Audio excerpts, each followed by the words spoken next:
On Saturday, the 6th of September 1997, at 12 noon precisely, Britain fell silent. Together, the country was remembering the life of Diana, Princess of Wales, following one of the most astonishing weeks in modern British history. The death of Diana was one of the greatest stories of the second half of the 20th century. It was a story that galvanized the world. In just a few days, the nation was brought to the edge of a collective nervous breakdown. As grief turned into anger, the royal family became the target. They're the most cold people on this earth. It's the first time I'd felt, ooh, I wonder if this is what a civil war feels like. I wonder if this is how it is before it kicks off. Now, 20 years on, key players speak about the week for the very first time. Diana's closest confidants who were with her after her death. I noticed that the hair of the princess was moving, and just for that massive, minuscule of a second, was she alive? And members of Tony Blair's inner circle. I can remember Prince Philip's voice. He was saying, you're talking about these boys, who've lost their mother. I mean, it was an extraordinary moment. We reveal the story behind the biggest royal crisis in half a century. I actually think that they've been totally unfair to someone who, after all, has given her life to our country. Don't cry. I'm not going to cry. And how, faced with disaster, the Queen fought back.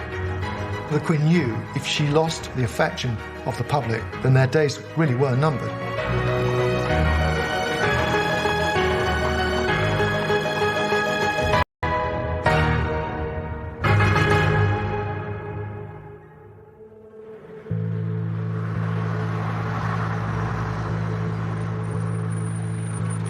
Diana always had a mobile phone in her handbag.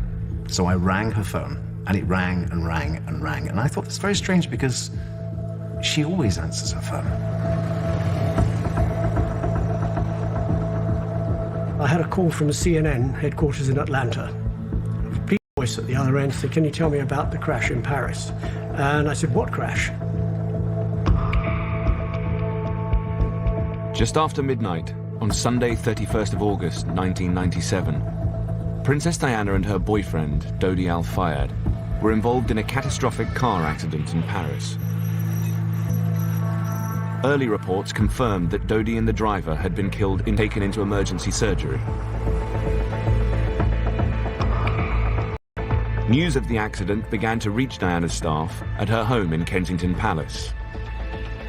I was in bed. The phone went, and I was going to have a good night's sleep because I was picking Her Royal Highness up that morning. It was one of my colleagues. He said, just sit on the edge of the bed and be prepared. On holiday at her Scottish estate in Balmoral, Queen Elizabeth was woken by her private secretary. She came out of the bedroom, I remember somebody telling me, and she was sort of clutching a hot water bottle. It's cold there, even in the summer.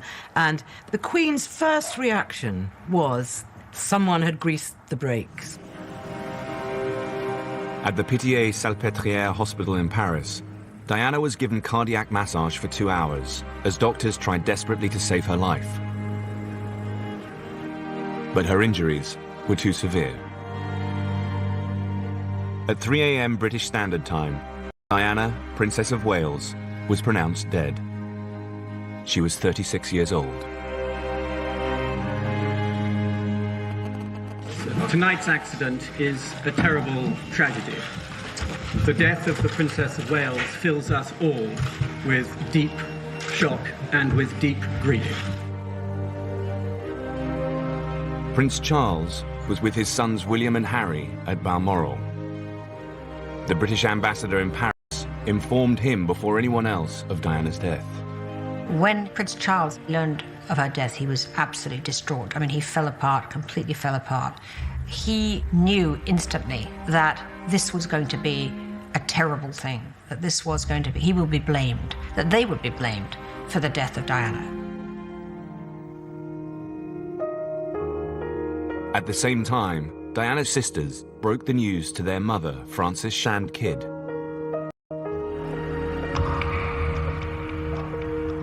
Diana had been due to return home to London that day. Everybody was just horror-struck, really. Just a minute before, I'd got a car to go and meet her. You know, and that night she'd rung, and she'd gone now.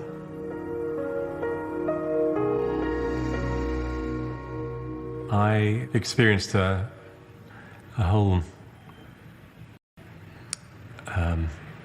extraordinary cocktail of emotions, and 20 years later, I still feel them. It wasn't just those close to Diana who were left stunned. News spread rapidly across Britain. Had a news flash, and I'm sorry to have to be the one to tell you this. I ran downstairs and I put on the telly and I started watching it, and my husband came in and my kids came in, and I was, you know, you were mesmerised by it. It was a totally shocking event. On what would normally have been a quiet Sunday morning, the National Grid registered a record power surge as tens of thousands of kettles and televisions were switched on at the same time. You know, typical British reaction is you make a cup of tea to console yourself and then sit in front of the television. Just the most awful news, and that the shock for all of us, every single person in this country, will be immense. Diana's death was our JFK. It was our moment of real shock at a cataclysmic, unexpected tragedy. In an attempt to calm people's emotions, broadcasters played the national anthem every hour. It's still dark here at Buckingham Palace. A single light is burning in one of the upstairs windows. When the royal family will return here, we don't know. When we will get a statement from them, we're not able to say. At the moment, Buckingham Palace remains dark and silent. But the palace couldn't stay quiet for long. The impact of Diana's death would be bigger than anyone could have predicted. Faced with a tidal wave of national grief, the Queen was about to encounter the biggest challenge of her lifetime. Everything kicked off, and it became a very, very strange week to be alive.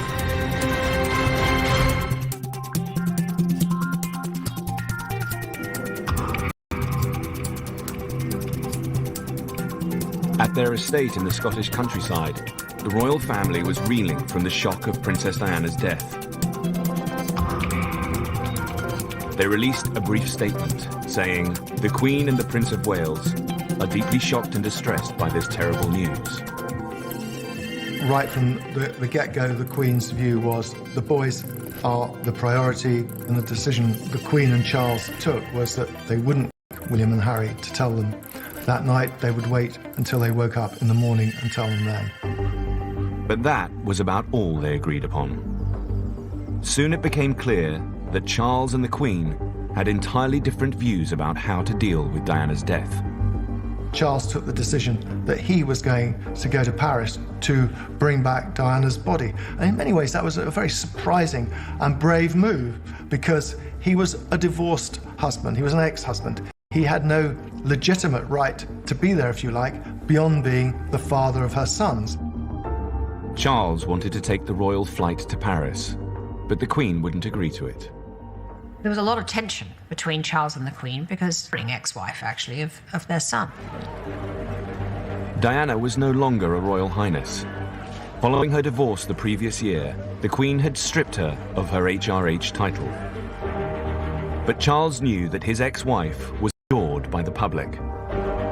From the very beginning, he understood that if the royal family reacted in the wrong way, people would blame them for her death. Charles has said to her, well, what would you have, that she came back in the back of a Harrods van? Finally, Charles won the argument. You know, there really was a moment when it looked like he was going to have to fly commercial to Paris and, you know, get a taxi at the airport, which would have been incredible. The irony is Charles fought for Diana more than he'd ever fought for her in her lifetime. He really did. The time had come to wake William and Harry and tell them the tragic news. Harry begged to come to Paris with his father, but Charles decided not to put his son through the ordeal.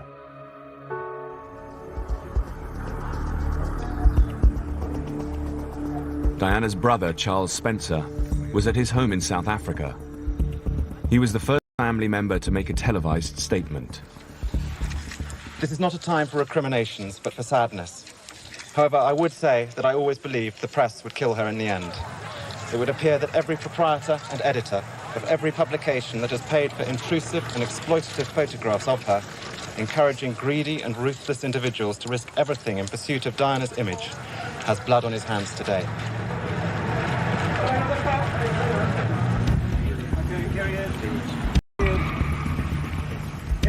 Tony Blair was at his home constituency in County Durham. He had only been Prime Minister for 4 months, and this was his first major crisis. I went on the phone to Tony. He was up in Sedgefield, and he absolutely clocked it straight away. There was a phrase he used to use sometimes, "My God, this is enormous doings." You know, this is really big stuff here, and we've got to just, you know, be absolutely wise and sensible and focused. I feel like everyone else in this country today, utterly devastated. The people everywhere, not just here in Britain, everywhere, they kept faith with Princess Diana. They liked her, they loved her. They regarded her as one of the people. She was the people's princess. And that's how she will stay, how she will remain in our hearts and in our memories forever. Hastily delivered eulogy would be going, yes, she was, that's what she was. Diana had a unique ability to relate to ordinary people, to cut across dividing lines of race and class. She did have a radar for whoever was in the room who seemed to be left out or lonely or in need, and she would zero straight over to that person. Particularly amongst women, here was someone that they empathised with enormously, that had her problems with bulimia, that had her unresolved love life, that had her difficult childhood, and that somehow she was coming on through it and really being strong. Diana's modern human approach made her extraordinarily popular. But it was in stark contrast to the formal way that the Queen and Prince Charles did business, and they found it difficult to compete. Whatever she did was popular. There was almost a sense of jealousy. You know, why am I not like that? I saw it, I witnessed this thousands and thousands of times. Following her messy divorce, Diana was seen as a great danger to the royal family. Charles and the Queen cut her adrift. Now, they had little idea how to deal with the consequences of her death. Faced with tragedy, the family decided to do as they had always done. It was a Sunday morning, so they would go to church. The Queen Mother and Duke of York in the leading car, followed by Prince Charles, Princes William and Harry sitting either side of him. The Queen, dressed in black, with the Duke of Edinburgh, followed. The first thing we saw of the boys was when they were going to the church for Sunday service, and people say, well, how could they? These boys have just lost their mother, and they're going to church. At the royal family's request, there was no mention of Diana at the day's service. A lot of people found it extraordinary that at that time, no mention was made of her passing. That, I think, did ring a bell all over the country. Many people believed that the royal family was treating Diana just as they had done when she was alive, with cold detachment. But the Queen was convinced that any reference to Diana would be heartbreaking for William and Harry. So great was her desire to protect her grandchildren that she ordered all TVs and radios in Balmoral to be moved or hidden. Prince Harry actually asked his father, is it true that Mummy's dead? Because none of them, their children couldn't understand why everything was as normal, except that a couple of hours before they'd been told that their mother had died. In London, there were signs that something extraordinary was beginning to happen. I think the first bunch of flowers were laid against the railings of Buckingham Palace around about 5 o'clock in the morning. And people were surprised. I was surprised.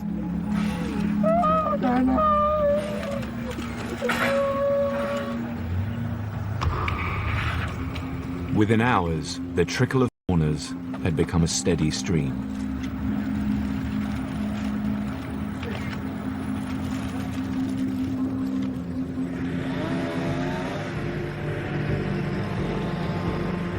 In Paris, 2 of Diana's members of staff arrived at the Pitié-Salpêtrière hospital, where the princess had died just 10 hours earlier. In life, they had been among her closest confidants. In death, it now fell to them to look after her. I was a mess. Colin guided me through the airport and onto the plane. I don't even remember the airplane journey. Paul was very, very upset. I was upset inside. There was lots of things to do. There's no way I was going to break down or anything there. I was going to try and arrange things, see what was going on. French police had cleared out the emergency wards and were insisting that Diana's body be kept under their protection in a private room on the first floor of the hospital. I honestly thought, entering that room, looking at her, she's not really dead. This is just a joke. It's just a very silly joke. So now you can wake up.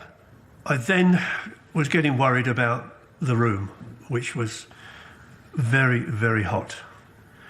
And we looked up above the princess's bed, and people were actually on roofs trying to take photographs, not knowing where the room was. So quickly we called in some blankets, and I was standing on a chair, and we did put blankets up at the windows, which of course made the room twice as hot. Diana's body had to be looked after in the heat of the Paris summer, so Colin Tebbert placed fans around the room to keep her cool.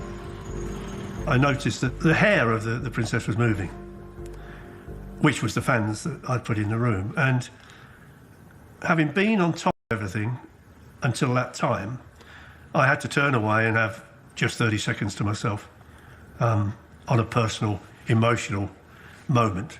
Because, I don't know, I thought, good God, you know, you look at somebody, the hair, and just for that massive, minuscule of a second, was she alive? Which was a silly thing to think. Having flown to Paris on the royal flight, Prince Charles rushed. He was met by the President of France, Jacques Chirac. The Prince of Wales arrived completely out of it.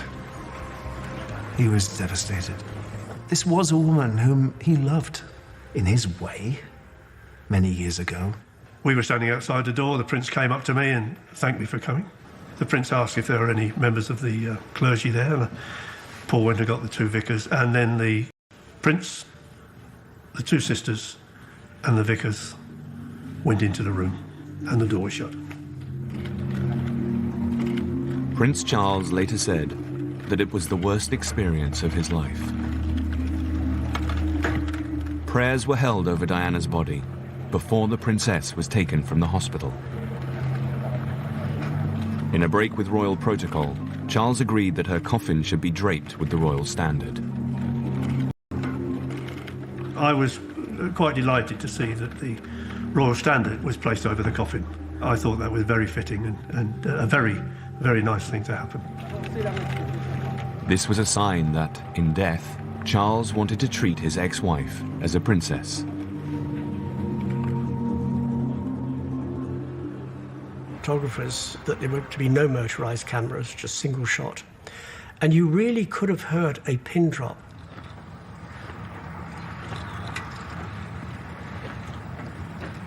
Not a word was said amongst us.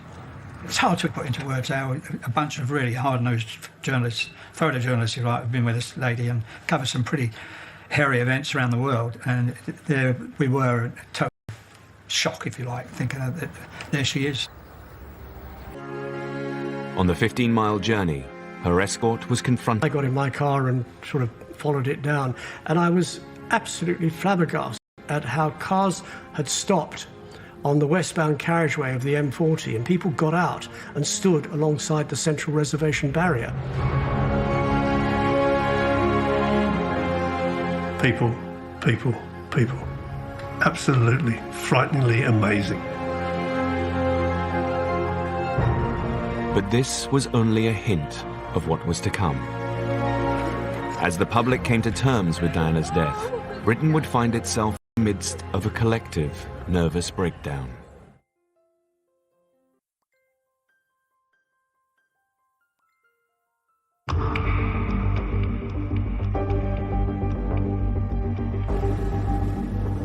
24 hours after Princess Diana's death, Britain was in turmoil. In central London, 6,000 people an hour were now streaming to the royal palaces to pay their respects. He came out the back of Downing Street and we walked up the Mall. And it was palpable immediately. You know, you could smell it, you could see it, you could hear it. I mean, there were hundreds of people carrying the flowers. So we were completely gobsmacked. Diana's body had been taken to lie in state at St. James's Palace.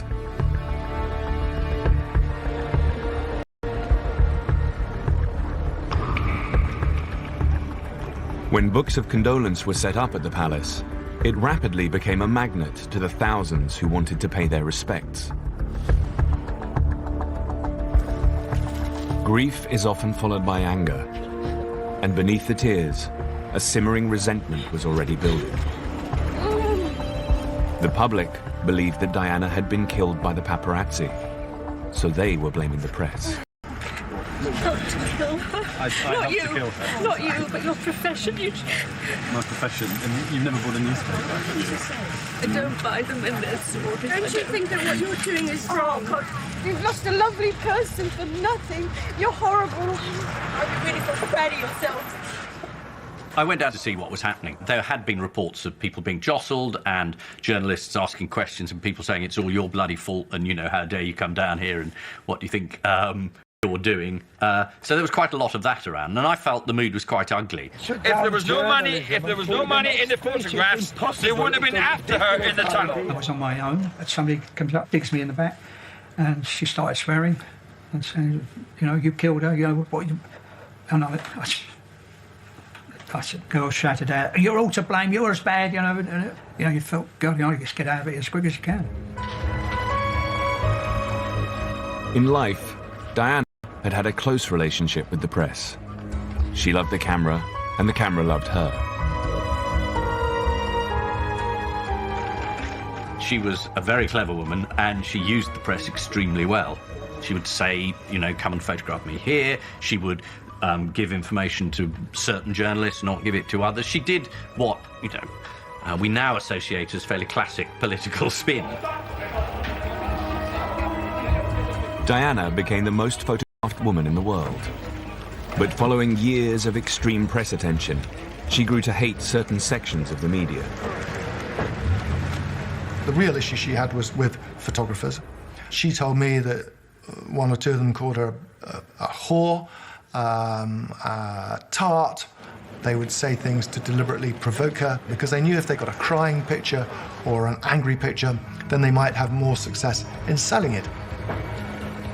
Now, the public believed that this aggressive press attention had led directly to her death. Meanwhile, behind a growing wall of flowers, isolated from the grieving public, the palace was in crisis.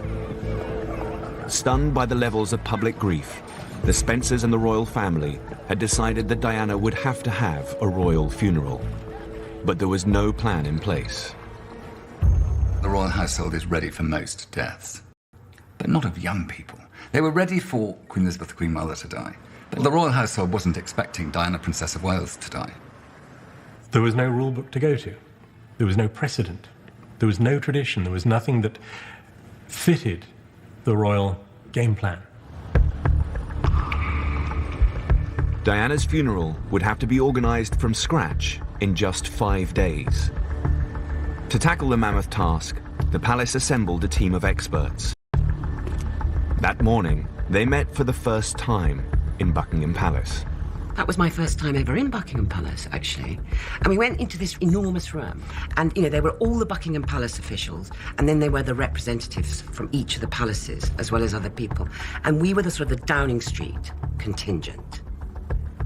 There was KP, which was Kensington Palace, which sat on that side of the table. Diana's private secretary was there. KP was the Spencer family. Her lady-in-waiting was there. There was JP, which was St James's Palace, which was the headquarters of Prince Charles. I was there with a colleague from the press office. Sir Paul Condon, the head of the Met. There was Permanent Secretary from the Department of Culture, Media and Sport. Presumpal, And right in the middle of this table was this enormous wooden box. The box was a speakerphone, a direct line to royal advisors in Balmoral. The room was packed with important people, and each faction had their own view about how the funeral should be run.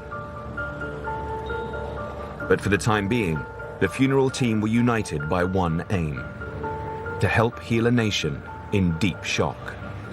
It was clear to everyone that the grieving public would have to be involved as much as possible. My colleague suggested to have the charities walk behind the gun carriage rather than a military procession. I suggested that we had speakers along the route and a screen in Hyde Park that people could hear and watch the service. The People's Princess, although I don't think the phrase was ever used in those meetings, but there was definitely a sense of that, and everybody got that. And, there was a real sense that, this was going to be a slightly different funeral, that this was going to be an inclusive affair. Royal funerals usually took place at Windsor Castle. This time, Prince Charles and Tony Blair decided it should be at Westminster Abbey, allowing as many people as possible to pay their respects. But this posed a problem. With an abbey to fill, organisers had to find 2,000 guests in 5 days, and they had no idea who to invite. The controller rather surprised me by saying, "Who do we ask? I mean, at the moment, I'm not sure we can fill the abbey." Which, with hindsight, is quite funny. And I can remember saying, well, if you get hold of a guest list for the Princess's Christmas drinks in Christmas 1995, invite everybody on that guest list and you won't have missed out anybody important. For the moment, the funeral team were united. But with so many competing voices around the table, it wouldn't be long before cracks began to appear.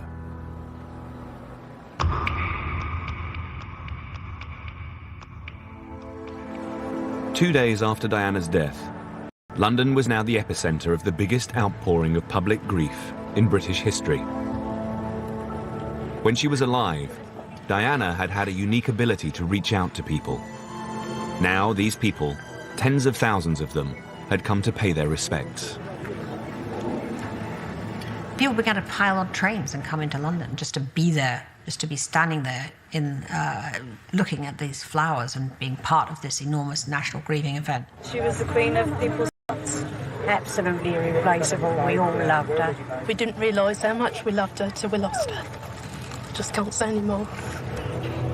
I was a part of that crowd, and what was so comforting was I was one of a million people, and we were all united in this grief. Diana's death touched a raw nerve across the country. Church attendances increased dramatically as people sought comfort, and the record numbers of calls to suicide helplines. I'd never seen anything like it in my life. And I thought, these are the Brits. These are the sort of tight-lipped Brits, sort of, weeping and wailing, like banshees. I mean, it was quite an astonishing sight. This unprecedented eruption of grief came as a huge shock. For some, it was impossible to understand why there was so much public anguish. As the response kicked in, I remember very quickly feeling disgust for all the people who were going to Kensington Palace with toys and with presents and with gifts and weeping. I wouldn't be so hard now. I was much, much younger then. And I like to think I'd be more compassionate. But at the time, I just remembered you're projecting all this love onto somebody you didn't know. There were people who felt, after, a decade of her being on the front, middle and all other pages of all newspapers and magazines, that they did know her and that they were intimately connected with her life.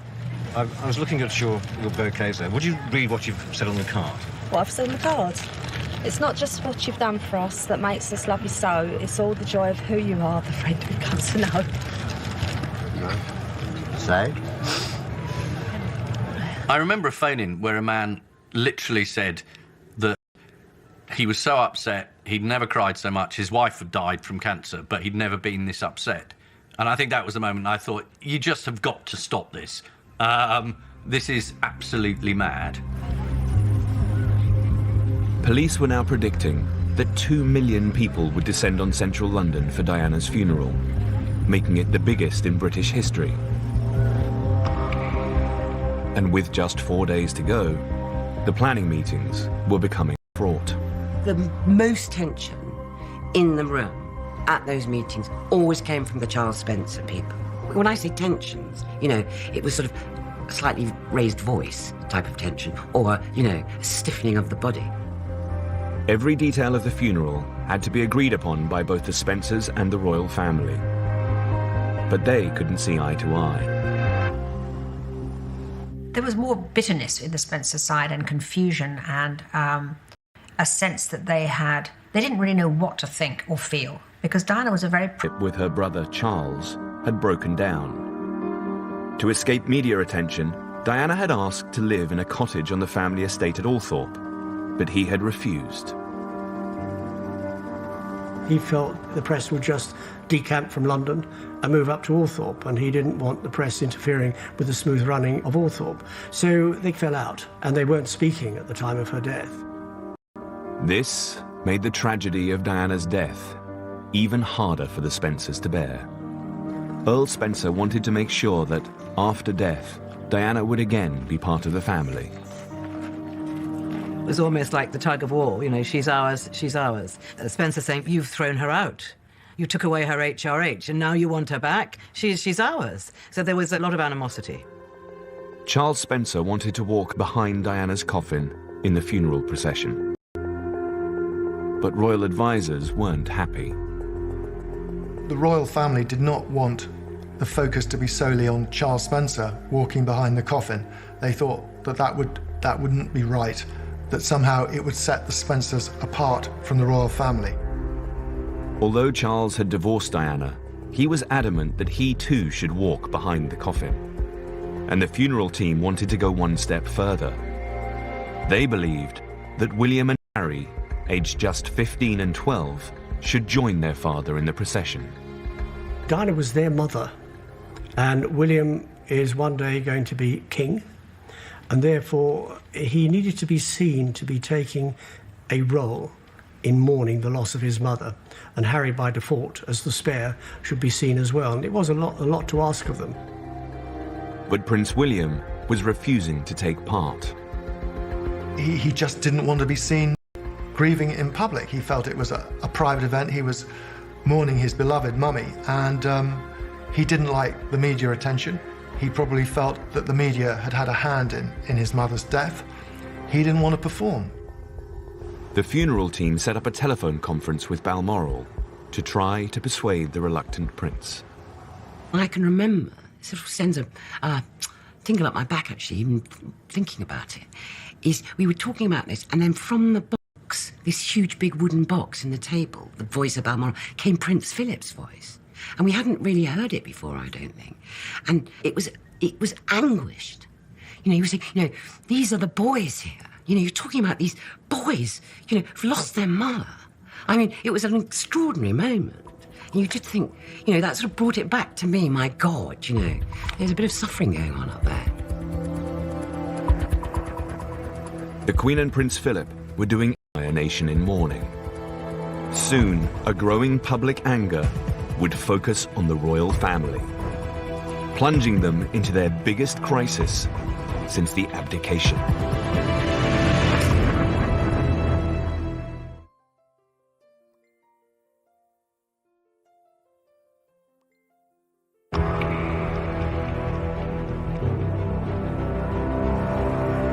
Three days after Princess Diana's death, the carpet of flowers at Kensington Palace now stretched more than 50 feet. And queues for the books of condolence were 11 hours long. But as the flower mountains got bigger and the queues grew longer, the mood in the crowd had shifted. That's the thing I most recall, actually, is the speed in which it turned from those sort of tears and this trauma to anger against the royal family. Bunkered down in Balmoral, the royal family had not appeared or said a word in 3 days. I think it's disgraceful that they're not here in residence. She hasn't said anything, the Queen. Oh, yeah. And as for Prince Charles, well, I think there's not a lot he can say, really, is there? Prince Charles had been unfaithful to Diana during their marriage, and following their divorce, she had been abandoned by the royal family. I think they treated her terrible. Absolutely shocking. I don't think they're the most cold people on this earth. The crowd began to focus their anger on one conspicuous issue. Above every major building in London, there was a Union Jack flying at half-mast. But at Buckingham Palace, the flagpole was bare. I think it must be very, very cold-hearted not to have a flag up. I think it's a disgrace on the whole royal family. Throughout history, the Union Jack had never been flown over the palace. Royal protocol dictated that the only flag flown was the royal standard, and that was only when the Queen was in residence. It's actually an in and out sign. It goes up when the Queen's there and it comes down when she's away. But this became a symbol of royal callousness. 42,000 people rang the Sun newspaper, demanding that the royal family do away with protocol and fly the Union Jack at half-mast over the palace. But the Queen was sticking resolutely to tradition. No flag would fly. On hindsight, yes, we should have been more forceful. The Lord Chamberlain should have been more forceful. The Private Secretary should have been more forceful, or somebody should have just done it. I really am upset. I can't understand the Queen doing it, really. No. Everything, she is not emotional and she is not impulsive. She is steadfast. That's what she is. Everything they always liked about her, they realised that week they didn't like so much that particular week because they wanted to run down to London and give everybody a cuddle. Faced with a rising tide of public anger, courtiers in London were now seriously concerned that the Queen was losing touch with her people. There were battles going on, there's no doubt about it. Messages were being relayed to try and encourage the Queen to engage more. They wanted the Queen to come down to London as soon as possible. But the Queen and her immediate family were still resistant to that. Unlike the Queen, Tony Blair was an expert judge of public mood. He intervened to try to persuade her to act. Tony was talking to the Queen and just saying, look, things are getting a little bit hot down here. Blair later claimed that he asked the Queen to show her vulnerable side. But Her Majesty wasn't budging. It's not stubbornness, it's just that she's been around a lot longer than everybody else that's working for her. And she's not going to be pushed by an agenda, by a media agenda that, well, somebody famous has died, so it's got to happen now. The Queen was adamant that her rightful place was at Balmoral with her grieving grandchildren. Since Diana's death, the family had rallied round the young princes. Every day, Prince Philip would take them walking, fishing, and horse riding, anything to take their minds off the tragedy. What the royal family pulled around was the fact that here were two young boys who had lost their mum. And I don't think there's a human being alive who doesn't respond to that as being an important thing to do. It was actually the first time in her whole long reign that the Queen was thinking of family before she was thinking of her people. And for that, we should really admire her, because her whole attention and thoughts were for these children. She wasn't thinking about how this was going to, quote, be played on the media.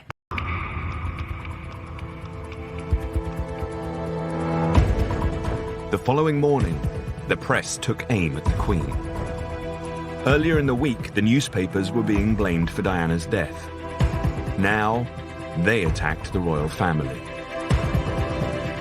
In this case, I think it was a conflation of public desire and the press being very quick to get the attention away from themselves and onto someone else. It's the first time I'd felt, I wonder if this is what a civil war feels like. I wonder if this is how it is before it kicks off. In the face of such sustained criticism, Prince Charles was now deeply concerned. As he had predicted, the royal family were now being directly blamed for Diana's death. He still believed he was increasingly worried for his own safety. Prince of Wales was convinced that he was going to be the focus of the anger, that he was the real target of the anger. He thought that he might have been attacked, actually physically attacked.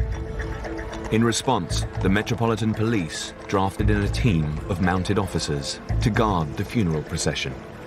One of the protection officers said there's just one area where we can't cover the angle that Prince Charles will be walking at, and they asked me if I could move slightly to my right in Parliament Square so that I was covering Prince Charles. And I remember, of course, at the time I went, yeah, that's fine, no problem. I remember thinking afterwards, so what you're asking me to do is if somebody wanted to try and assassinate Prince Charles, they'd have to shoot me first. So, you know, at the time you just go, yeah, that's fine. But you do think about it afterwards, thinking, what did I just agree to? Charles was anxious not only for his own safety, but for the future of the monarchy. He was now convinced that the Queen had to act, so he joined forces with the Prime Minister. Tony Blair spoke to Prince Charles and implored Charles to talk to his mother to try and sort of break the logjam. Under extreme pressure from the media, her people, her government, and her own son, the Queen responded. It finally became clear to her, out of self-preservation, for which, you know, she's known, that this was something bigger and more important than her own personal feelings. Firstly, she asked her press officer to break with protocol and appear on television to defend the royal family. The Queen has asked me to say that the royal family have been hurt by suggestions that they are indifferent to the country's sorrow at the tragic death of the Princess of Wales. Prince William and Prince Harry themselves want to be with their father and their grandparents at this time in the quiet haven of Balmoral. As their grandmother, the Queen is helping the princes to come to terms with their loss as they prepare themselves for the public ordeal of mourning their mother with the nation on Saturday. Following the statement, the palace announced a series of astonishing steps. For the first time in history, the Union Jack would fly at half-mast over the palace. The royal family would return to London on Friday, a day earlier than planned, to meet the grieving public. And most remarkably, the Queen would address the nation on television. It would be her first live broadcast in 50 years. This was a truly unprecedented climb down by an institution that had always resisted change. It was very hard for the Queen to do what she had to do, yielding, if you like, to public pressure. She knew better than their days really were numbered. To gauge the public reaction, Princes Andrew and Edward were asked to walk amongst the crowds on the Mall, the first royal public appearance in 4 days. No one knew which way it would go. There was real anger. The moment they were seen, this sort of relief started to go. People just wanted to talk to these princes about their former sister-in-law.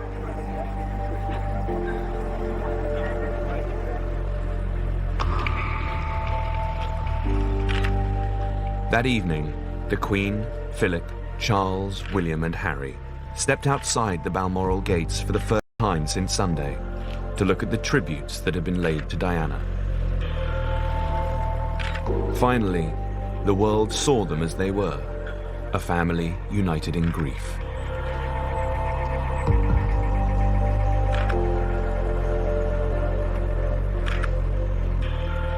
Faced with the biggest crisis in half a century, the Queen and the royal family had fought back.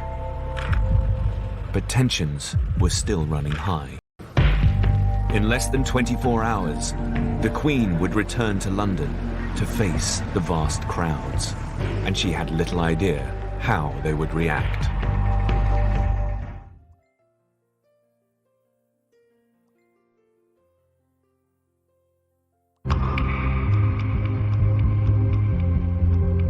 Good afternoon. We're breaking into your regular ITV schedules to bring you a special programme on the return of the royal family to London for the funeral of Diana, Princess of Wales.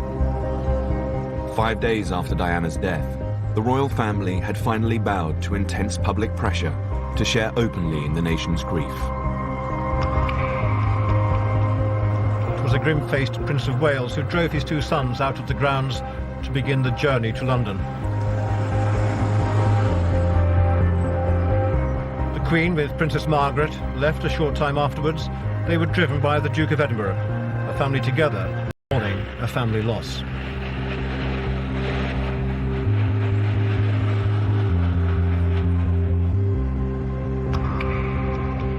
Princes Charles, William and Harry boarded the royal plane at Aberdeen Airport.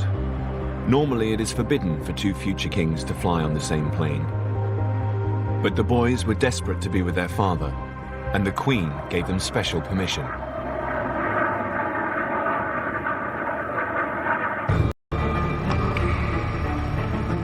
With less than 24 hours to go until Diana's funeral, organisers were working round the clock to make sure London was prepared.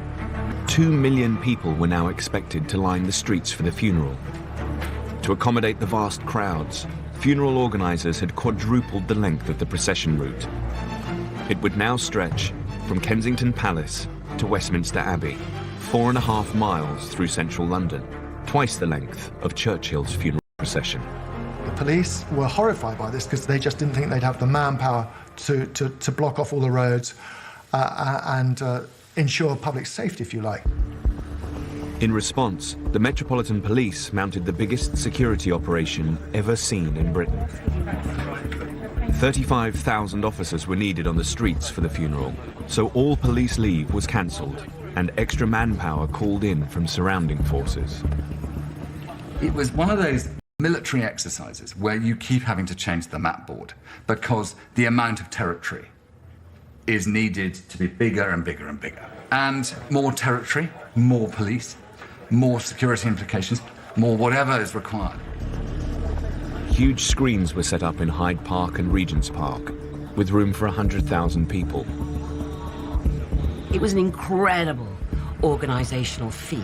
The logistics and the security. I mean, there were so many things to work out. Meanwhile, last-minute rehearsals were taking place at Westminster Abbey.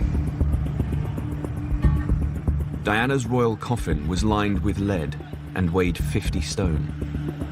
To get used to the weight, her pallbearers had to practice with a dummy version. We got told we're going to try and simulate the weight with a curbstone. And we thought, God blimey. So I'm not sure if it was 1 or 2 curbstones, but it was heavy. So we managed to get the coffin on our shoulders and start walking around. And this was the first time we actually got a feel for the cathedral floor. It's marble, and it was like an ice skating rink because you wear metal studs. And we went up and down, up and down, up and down, getting the feel of the actual marble itself. Did put a bit of a reality check. If something did happen, it's going to happen there. 3 hours after leaving Balmoral, Charles, William and Harry arrived in central London. The young princes hadn't yet had a chance to experience the staggering response to their mother's death. So at their request, they made a detour to Kensington Palace to look at the hundreds of thousands of tributes that had been left for her.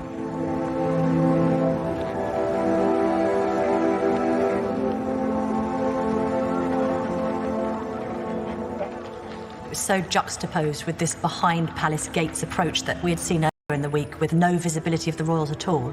Then suddenly here they are, like in plain...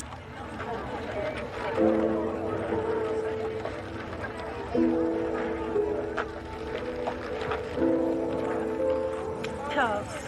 Thank you so much. Thank you. Sorry. William. William. Thank you so much. Thank you. Oh, Thank you very much. Thank you. It was a very moving occasion. Both boys behaved with fantastic dignity. They were, by turns, interested and sad and humbled, I think, by what they saw. And also they kept it together because what everyone prayed for, above all, was that the occasion didn't overwhelm them and they didn't break down, and they didn't. Your mom was a wonderful woman. Great love. God bless you, darling.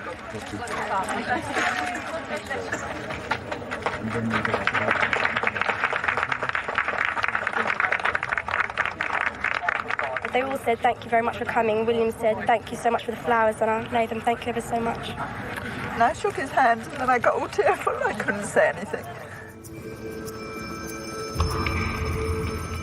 2 miles across London, the Queen and Duke of Edinburgh were heading for Buckingham Palace. They had little idea how they would be received by the vast crowds. So much bitterness had been written in newspapers. So there was a certain amount of apprehension from the Queen as to how she would be greeted. There, for the first time, the Queen witnessing for herself. I think the car is going to stop. The car has stopped, and Her Majesty is going to get out. She is going to look for herself at some of the thousands and thousands of floral tributes.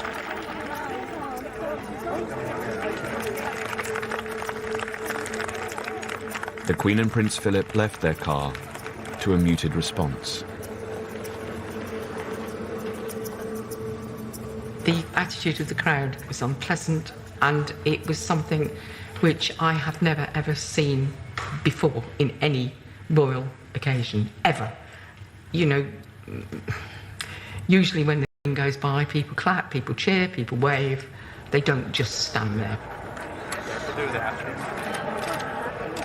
I was waving my flowers, and she came over and asked me if she wanted me to go and put them down with all the rest of the flowers. And I said, no, they're for you, Mum. They've been drummed into me to call her Mum. Mustn't forget to call her Mum. She'd held my hand at this point. She was shaking, and she sort of questioned me, like, are you sure? And I was like, I think you deserve them. I think you've done the right thing with me. I actually think that perhaps what Kate said struck home, and people realised that perhaps they'd been totally unfair to someone who, after all, has given her life to our country. Don't cry. I'm not going to cry, but you know that's what I believe. Mum, take care of the boys. Take care of the boys, Mum. That's what we've been doing. Sorry? That's what we've been doing. I know you did. Courtiers had had little idea how the crowds would react. Now they and the Queen could breathe a sigh of relief. When the Queen was leaving the enclosure to go back into the palace, she walked towards me and she had a look on her face as if to say, you know, was that okay? And I just nodded.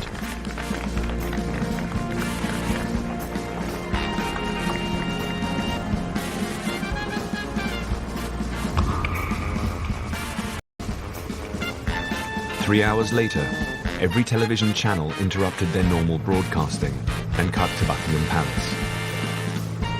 The Queen was about to deliver her first live address in half a century.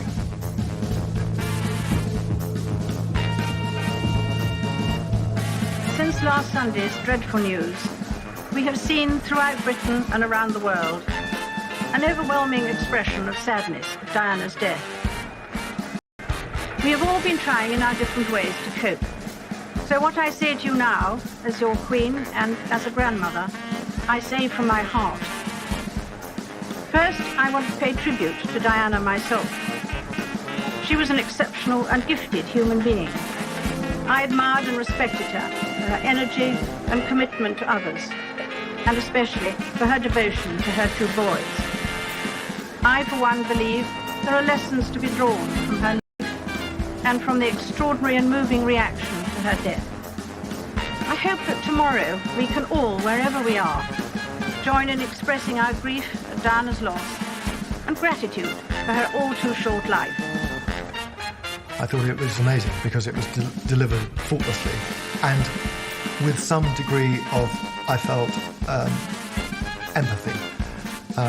She wasn't a remote figure. She genuinely was saying what she felt. I'm sure she found it excruciatingly difficult to give that address. I thought that really showed the Queen as somebody who did listen and was willing to adapt and change her behaviour. I thought she said everything she should have said. I can't think of anything that she left out at all. She sounded very sincere, and she looked as though she was very moved, and I think that will satisfy everyone. The Queen had bowed to public pressure as never before, and she had helped heal the...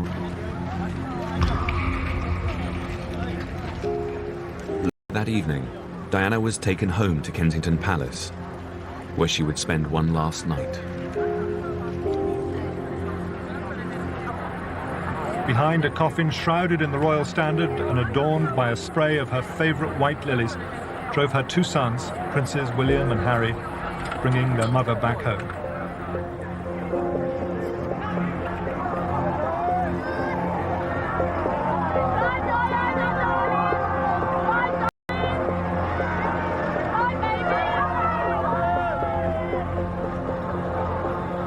It was quite an extraordinary occasion, actually, and there was a lot of people crying, but it was also quite uplifting too, in many ways, because you felt, yeah, this woman really did reach out.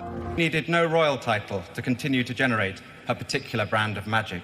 It sounded to me like a speech where nobody had advised him, nobody had drafted it for him. It was not, the formal speech on the formal occasion. It came straight from his heart. She talked endlessly of getting away from England, mainly because of the treatment that she received at the hands of the newspapers.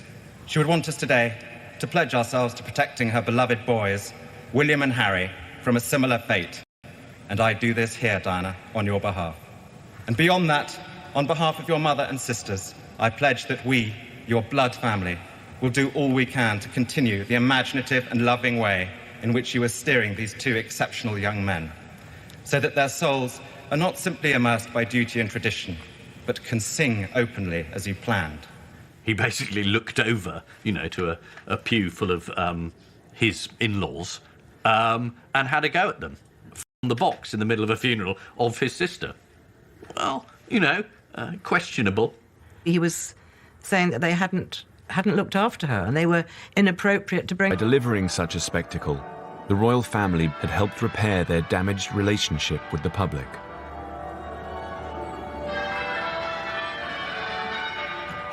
But Diana had one final journey to make. The princess was to be buried at her family's estate in Northamptonshire, 77 miles from Westminster Abbey. Charles, William and Harry left to take the royal train, along with the Spencer family. Diana's coffin would be driven all the way there, giving the public a chance to say a final farewell.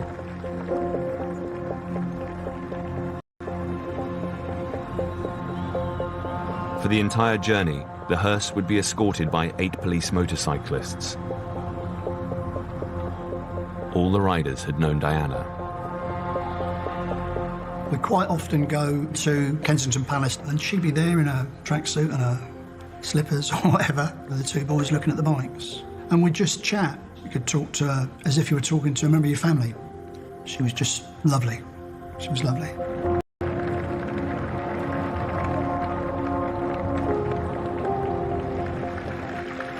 And more applause. Quite extraordinary. I've never witnessed that in this country at a funeral. It's as if the people want to say something, and this is the best way to express their feelings. As the cortege left central London, it became clear the police had underestimated how many people would want to pay their respects. Look at the crowd. They're pressing around the cortege. The police aren't there to hold them back, and it really doesn't matter. Suddenly we found roads completely blocked with people who generally wanted to wish them well and throw flowers on the car, etc. But I was getting a little bit concerned about the amount of people. Almost hemmed in by the crowds here. It's almost as if they don't want her to go, isn't it? Want to press forward and see her, but, slow down. Yes. We were driving through a sea of flowers being thrown in the air. It was like a mist in front of you. When you're concentrating on the guy in front and you get hit on the head with a bunch of flowers, from people wanted to do that. And if it had just been 1 or 2 bunches of flowers, it wouldn't have been so bad. But it was a continual barrage of flowers that were wrapped in cellophane. And when they hit you on the head, you know it.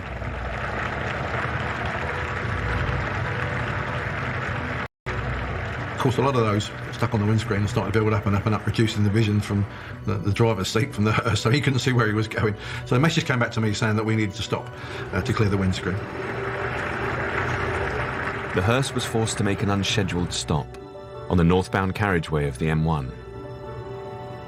The guy in the front of the hearse got out, took a great big armful of flowers.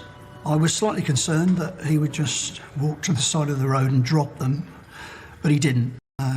He took them and put them down and got back in the hearse and off we went. As the hearse made its way to Northamptonshire, thousands of people lined the motorway. Just cars abandoned all over the place and people standing by the central reservation to see us go past. Totally surreal. Never seen anything like it. Not something which is usually allowed by the police, but still people on the motorway paying their final respects.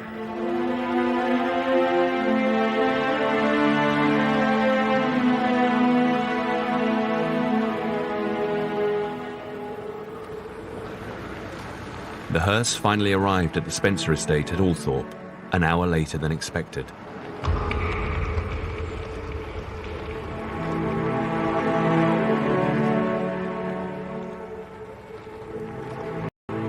When the coffin arrived at the house, the Royal Standard was replaced with the Spencer flag. Before Earl Spencer announced, Diana is home. I realized at that point that they were truly claiming back their sister. She's a Spencer now, he said. Diana was buried on a small island in the middle of a lake. Her family chose the spot to allow her the seclusion and privacy that she was denied during her life. This is the private funeral bit. This is what the family wanted. We didn't want hordes of press or other people appearing on the scene. Colin Tebbett and Paul Burrell were the only non-family members invited to the intimate, private ceremony. We followed the coffin down to the lake and across the pontoon which they'd built onto the island. The sunlight was coming through the trees and the coffin was being lowered into the hole. And a few prayers were said, and I just stood there, rooted to the spot. People threw earth on, and as lovely as that. Thousands of the flowers that had been left at the gates were laid out for her. To this day, Diana has no headstone. If there is one lesson from that week, it is that Diana's memory means an awful lot to a great many people. Just as much today as it did then.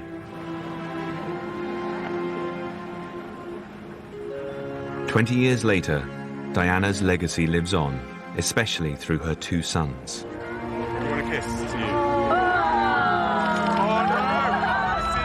They're their mother's sons. People see her channeled through those two princes. The events of that extraordinary week also left their mark on the Queen. She proved that, when pushed, she was prepared to bow to the public and act against centuries of tradition. Out of tragedy, the royal family began to forge a new relationship with the public, a relationship which still survives today.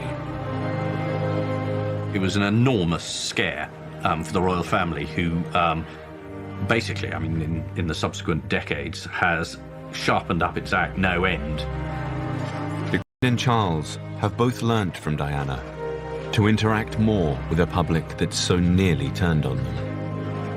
They understood afterwards that they did have to be more inclusive, that they did have to open up, that they did have to show they were part of the modern world. But for Diana, that would have never happened. Now the Queen is more popular than ever, as her stoicism, her restraint, and her lifetime of service have all come to be appreciated again. The royal family endures. If anything, it's stronger than ever. And today, when the Queen is not in Buckingham Palace, the Union Jack always flies overhead. A clear reminder of Her popularity meant she was never far from the paparazzi, but even when she was, they broke out the long zoom lens. Diana versus the tabloid is brand new next Saturday at 9:15. Next, it's The Wonderful World of Chocolate.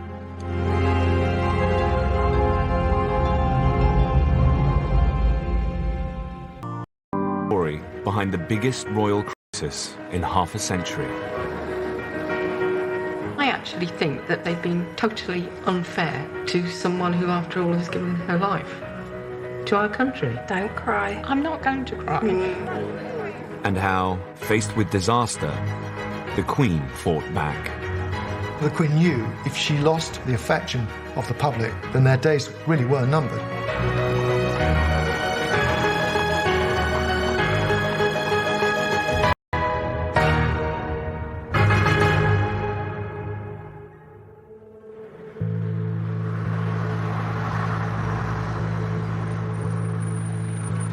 Diana always had a mobile phone in her handbag.